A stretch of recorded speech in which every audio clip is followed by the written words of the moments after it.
Good morning third class students. मैं आपकी Hindi teacher Rajni Nanda. Students, आज की लाइव क्लास में मैंने हिंदी ग्रामर में आपका टॉपिक है अपठित गद्यांश, इसे कराया। शुरू करते हैं। अपठित गद्यांश किन्हें कहा जाता है? अपठित का मतलब होता है बिना पढ़ा हुआ, जिसे आज तक आपने पढ़ा नहीं है, देखा नहीं है, जो आपकी बुक में से नहीं है। गद्यांश का मतलब पहरा। ठीक है, तो अपठित गद्यांश में क्या है कि जिसे आपकी बुक में से नहीं लिया गया है और जिसे आपने कभी पहले पढ़ा नहीं है। इसे करने के लिए आपको सबसे पहले आपको जो एक पहरा क्वेश्चन पेपर में दिया होगा, उसे ध्यान से 2 बार 3 बार आपको आराम से उसे पढ़ना है पहले।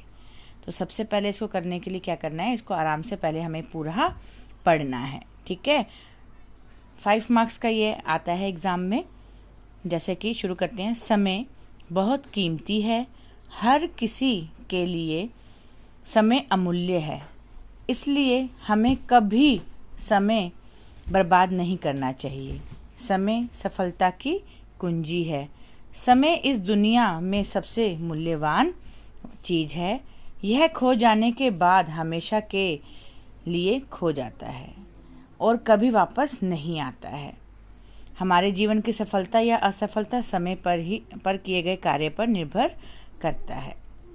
इसलिए हर व्यक्ति को अपने समय का सही उपयोग करना चाहिए।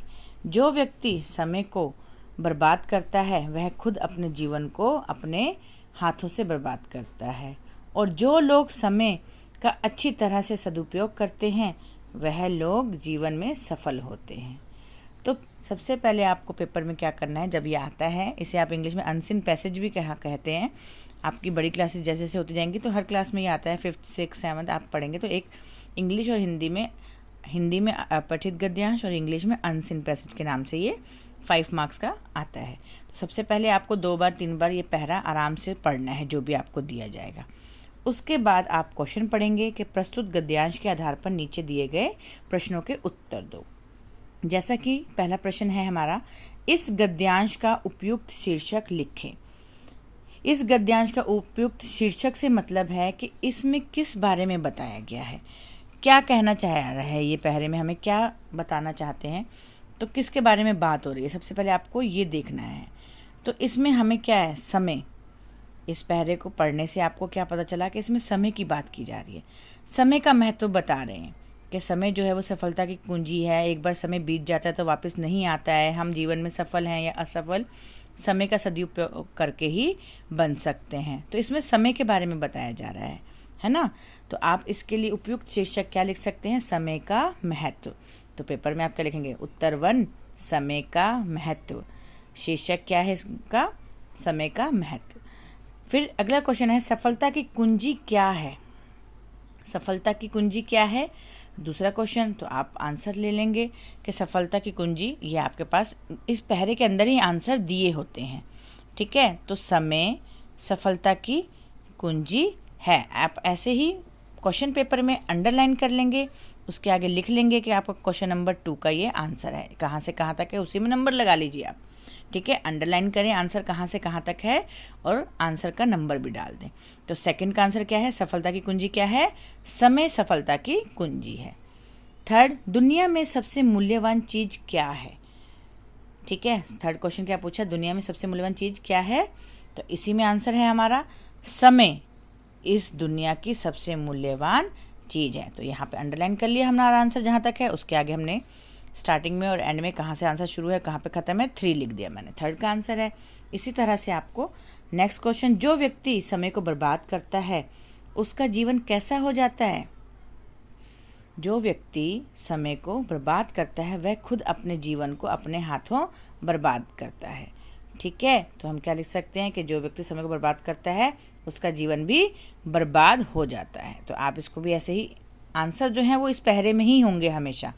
ठीक है, तो आंसर जो भी है उसको उसी में क्वेश्चन पेपर में आप अंडरलाइन कर लेंगे और उसके आगे आप क्वेश्चन नंबर डाल देंगे, किसका आंसर है ये 4 का।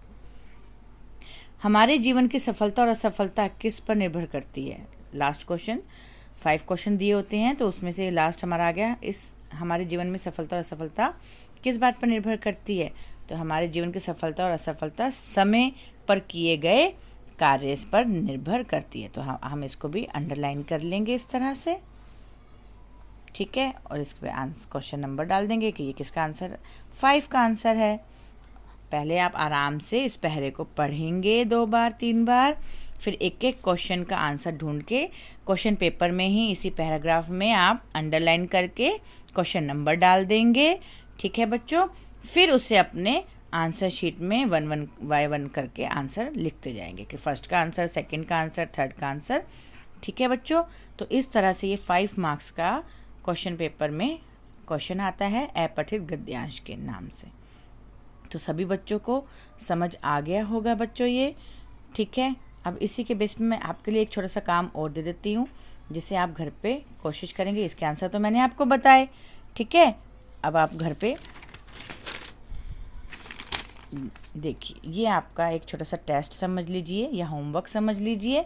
तो सभी बच्चों को ये पहरा जो है अपनी कॉपी में लिखना है। पहले एक घना जंगल था, उस जंगल में एक बरगद का पेड़ था। बरगद का पेड़ बहुत घना था। बरगद के पेड़ पर बहुत से पक्षी रहते थे, उनमें एक कौवा था। पेड़ की जड़ में बिल बनाकर एक चूहा भी रहता था। एक दिन चूहे ने बिल से बाहर गर्दन निकाली। वह यह जानना चाहता था कि सवेरा हुआ या नहीं, ठीक है। ये पहरा दिया है, पहले आप इसको ध्यान से पढ़ेंगे, अपनी कॉपी में लिखेंगे।